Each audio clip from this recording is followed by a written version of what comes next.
बिहार में पंचायत चुनाव। मैं मनीष आज आपको हाजीपुर प्रखंड में हुए पंचायत चुनाव पे प्रकाश डालते हुए आगे बढ़ता हूँ। सबसे पहले आपको मैं बता दूं कि पंचायत चुनाव में वैशाली ज़िले के प्रथम चरण में यानी कि बिहार चुनाव का दूसरा चरण हुआ, लेकिन वैशाली ज़िले में प्रथम चरण हुआ, जिसमें हाजीपुर प्रखंड का कल रिजल्ट घोषित किया गया, जिसमें 23 पंचायत में 20 मुखिया बदल दिए गए। आपको जानकर आश्चर्य यह नहीं होगा कि जो भी पंचायत में बदलाव हुआ या जो भी कुछ हो रहा है, यह प्रेरणा जनता की नहीं है और जनता ने खुद इस ओर परिवर्तन के लिए कदम नहीं बढ़ाया है।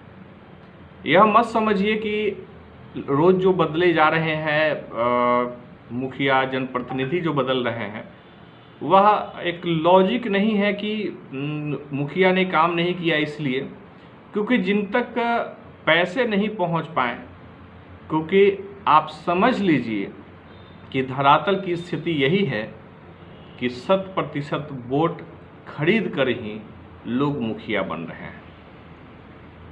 यही स्थिति है। यह परिवर्तन का दौर नहीं है, वक्त नहीं आया है कि परिवर्तन हो सके। आप एक भी ऐसा प्रतिनिधि नहीं बता पाइएगा जो गरीब हो, और गरीब मतलब किसी जाति से नहीं होता है। गरीब का मतलब एक साफ सुथरा, जिसके पास आय के साधन नहीं है, बहुत ज़्यादा नहीं है, ईमानदार है, निष्पक्ष है, ऐसे लोगों को नहीं ही चुना जाता है। या जो भी लोग दबंग हैं, कभी दारू बेचते हैं, बालू बेचते हैं, कहीं बड़े बड़े बिजनेसमैन हैं, पढ़ाई शिक्षा से राजनीति का कोई वास्ता नहीं है। और यह स्पष्ट हो गया है कि शिक्षितों से समाज नहीं चलता है।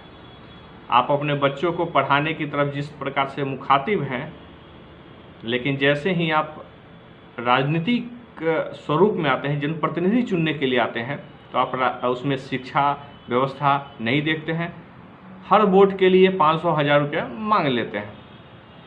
यह दृश्य कोई नया नहीं है। मैं खुद कई पंचायतों में गया हूं, और मैं एक बार पहले भी कहा कि मेरा पंचायत अफजलपुर धोघट्टी है, और मैं जब अपने ही पंचायत में घूमा, देखा, और क्योंकि मैं भी एक वोटर हूं, मैं भी चाहता हूं कि मेरे पंचायत में एक शिक्षित वोटर हो, मुखिया हो, नेतृत्वकर्ता बढ़िया हो, क्योंकि आरक्षित सीट है, तो जिस जाति के लिए आरक्षित है उसी में एक बेहतर उम्मीदवार तो हो। महिला है, इसलिए पढ़े लिखों की संख्या भी बहुत कम मिलती है। ऐसा नहीं है कि स्कूल नहीं थे, विद्यालय नहीं थे, लोग नहीं पढ़ पाए, क्योंकि सामाजिक मानसिकता है कि पढ़कर क्या करेंगे। इसका परिणाम यह है कि आरक्षण के बावजूद पढ़े हुए लोगों की संख्या हमारे पंचायतों में, उम्मीदवारों की संख्या नगण्य रही। खैर, हमने कुछ उम्मीदवारों को लेकर, कुछ विषयों को लेकर के अपने ही गांव के लड़कों से जब मैंने बात की, तो उन लोगों ने स्पष्ट कहा कि क्योंकि गांव में मुझे बाबा से कहते हैं, लोग संबोधित करते हैं, तो लोग सारे जो नौजवान थे, बुजुर्गों से मैंने बात की, हमारे उम्र के लोगों से, ऊपर के लोगों से बात किया, किसी ने ये नहीं कहा कि इस उम्मीदवार को नहीं दिया जा सकता है, अच्छा है, घुमा है, सब कुछ है। लेकिन मैं जब देख रहा हूं कि जो पहली बार वोट डालने जा रहे हैं बच्चे, जो डिजिटल युग में पैदा लिए हैं, जो लोग नरेंद्र मोदी को देख करके राष्ट्रवाद की परिभाषा सीख रहे हैं, वैसे बच्चे ने स्पष्ट रूप से, सीधे रूप से कहा कि बाबा मुझे 500-1000 रुपये पर बूथ वोट के हिसाब से दे दीजिए, मैं 50-60 वोट कैंडिडेट को दिलवा दूंगा। मैं कह रहा था विकास की बात करो, एक अच्छे समझदार लोग आएंगे, विकास करेंगे। लेकिन उन बच्चों ने कहा कि नहीं बाबा, नहीं चाहिए विकास, हमको पैसा चाहिए। जबकि उनके पेरेंट्स, उनके फादर हैं, दादा हैं, उनकी समझ यह नहीं है। आप समझ के देखिए कि सामाजिक स्तर पे कितना गिरावट आ रहा है, जिसको लेकर बड़ी चिंतन करने की ज़रूरत है। और इसमें भारत के प्रधानमंत्री को भी चिंतन नहीं है। यह मैं स्पष्ट आपको बता देता हूं कि कितनी नैतिकता मरती जा रही है। युवाओं को फेसबुक, यूट्यूब और मोबाइल हाथ में मिल रहा है। छोटी मोटी नौकरी कर करके वो समझ ये रहे हैं कि मैं बहुत बड़ा तिस्मार खां बन गया हूँ। सामाजिक संरचनाओं को समझने का प्रयास नहीं कर रहे हैं। यह नहीं समझ रहे हैं कि किसान के बाल बच्चे होने के बावजूद आपको जो फैसिलिटी मिल रही है, समाज में जो दिशा मिली है, उसके प्रति आपकी जिम्मेवारी क्या है। आप समझ के यह देखिए कि हम अपराधियों को प्रश्रय देते हैं, अपराधियों को वोट देने के लिए बेचैन हैं, गुंडों को देने के लिए बेचैन हैं, लेकिन हम समाज में अच्छे लोगों को, या आप किसी का प्रतिनिधित्व भी कर दीजिए, कह भी दीजिए, तो लोग कहते हैं कि पैसे के लिए या पैसा इनको मिल गया होगा तो वो बात कर रहे हैं। जबकि मैंने स्पष्ट कह दिया कि माफ़ करो, विकास की बात करनी है तो मेरे साथ बात करो, नहीं तो निकलो।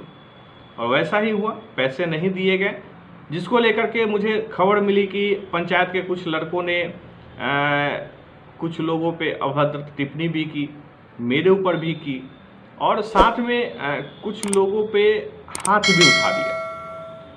अब समझ के देखिए कि उनकी पारिवारिक संस्कृति क्या है, उसका परिचय वो खुद दे रहे हैं। मैं समझ नहीं पाया, या मैं समझना नहीं चाहता हूँ, यह भी कर सकता हूँ कि ऐसे समाज को का उत्थान यह नवयुवक कैसे करेंगे।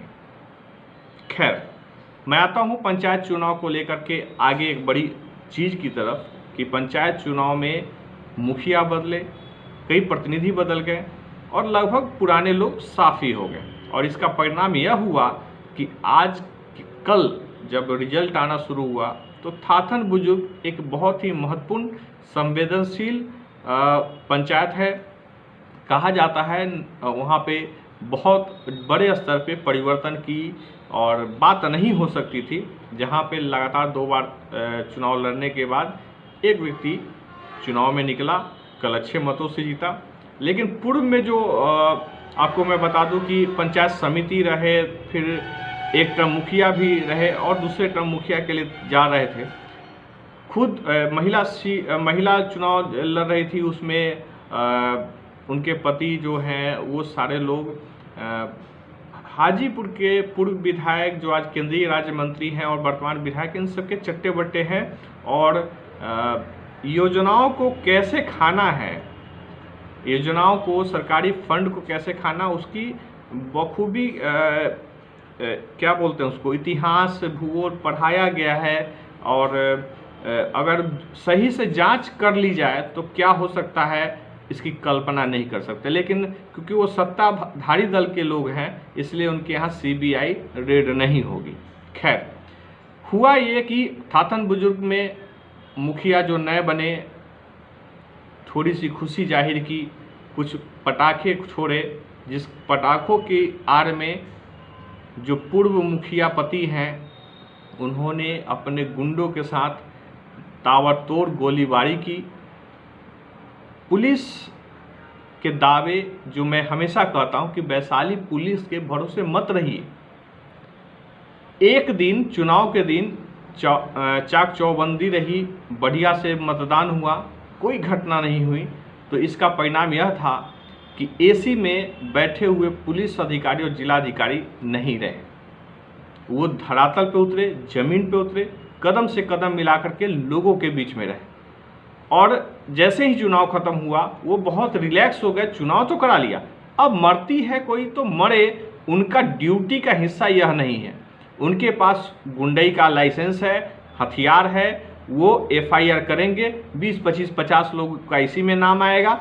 आप समझ लीजिए कि जब थाना वहाँ पहुँचता है तो जो पूर्व मुखिया है, मैं नाम किसी का नहीं लेना चाहता हूँ क्योंकि ऐसे लोगों का नाम भी लेना मैं बहुत बेकार समझता हूँ, तो आप समझ लीजिए कि वहाँ पे 100-200 मोटरसाइकिल लगी हुई थी, जो बाहर से गुंडे बुलाए गए थे, अवैध हथियारों से हमले हुए और खूब हुए। फिर भी वह जिलाधिकारी जो चुनाव से एक दिन पहले 150 मोटरसाइकिल जब्त करके अपने आप को एक बहुत बड़ी एडमिनिस्ट्रेटिव ऑफिसर साबित कर रही थी, उसने कोई एक्शन नहीं लिया और जहां तक अनुमान है कि 5-6 लोगों का गिरफ्तार किया गया है। मुख्य अभियुक्त जो हैं अभी भी शायद चुंगल से बाहर ही हैं, स्पष्ट प्रशासन के द्वारा नहीं किया गया है। लेकिन जान लीजिए कि 100-200 मोटरसाइकिल जो वहाँ थी, बाहर से जो गुंडे बुलाए गए थे वो लोग कौन थे, उनकी गिरफ्तारी क्यों नहीं? पुलिस गई 2 बार 3 बार पुलिस गई, समझा बुझा करके, कहा जाता है समझाने बुझाने गई, समझा के क्यों समझाने गई? जब अवैध हथियारों से हमला हो रहा है उस समय आप समझा क्या रहे हैं? और अवैध हथियार आए कहाँ से? वैशाली एसपी को क्यों नहीं थाना प्रभारी सदर गिरफ्तार करके जेल में डाल दिए? डीएम को क्यों नहीं डाल दिए? या कहें कि डीएम और एसपी की इतनी औकात नहीं है कि सदर थाना प्रभारी को सस्पेंड कर दे, नौकरी से निलंबित कर दे? कहाँ से आया अवैध हथियार? या दोनों की मिली भगत है, हत्या होने तो मेरा काम निकल गया, मैंने चुनाव शांतिपूर्ण तरीके से करा लिया। हत्याएं होंगी, अवैध हथियारों का खजाना भरा हुआ है हाजीपुर में, और अभी तो यह शुरुआत है। जो समीकरण, जो रिजल्ट आया है वह भी पूंजी के आधार पर आया है, जो भी जीते हैं। लेकिन आगे आने वाला जो समय है इसमें देखिएगा कि लगातार गोलीबारी की संख्या बढ़ेगी, हत्याओं की संख्या बढ़ेगी, और इसमें सीधे तौर पे वैशाली के डीएम और एसपी की इन्वॉल्वमेंट होगी। क्योंकि बस वही है कि 29 तारीख को क्यों नहीं हमला हुआ, क्यों नहीं बूथ लूट हुआ, क्यों नहीं किसी प्रकार के दंगे हुए? यानी कि पुलिस एसी में नहीं थी, जाग रही थी, अपनी नपुंसक प्रवृत्ति को छोड़ करके सड़कों पे थी, मर्द बनी हुई थी, जिसे आप मर्द कहते हैं। पुलिस का पहला शब्द ही कहा जाता है पुरुषार्थ, और आपको क्या नजर आता है कहीं पुरुषार्थ? बस मुझे इतना ही कहना है कि वोट की राजनीति में हम अपने समाज का जो दोहन कर रहे हैं उससे हम विमुक्त हों। नैतिक रूप से आईएएस आईपीएस जो बनने वाले लोग हैं, बीपीएससी पास करने वाले लोग हैं, जो आते हैं समाज को एक दिशा देने के लिए, ये वाकई में उस दर्द को समझे कि कैसे आपने इस पद तक पहुंचा है, कैसे पास किया है। समाज में परिवर्तन लाने के लिए आपका ऑनेस्ट होना बहुत आवश्यक है। जब आपको लाखों रुपए सैलरी मिल रही है, कितनी ज़रूरतें हैं जो आप आवश्यकताओं को बढ़ाते जाते हैं। आप समझ के, मैं बहुत दुखी हूं अपने गांव के सिस्टम को देखकर। जो नौजवान जो पहली बार वोट डालने जा रहा है वह यह बात बोलता है कि बाबा मुझे कुछ पैसे दिलवा दीजिए। कोई मेरे सामने अगर यह बात बोल रहा है तो मुझे ऐसा लगा कि जैसे कुछ बचा ही हुआ ही नहीं।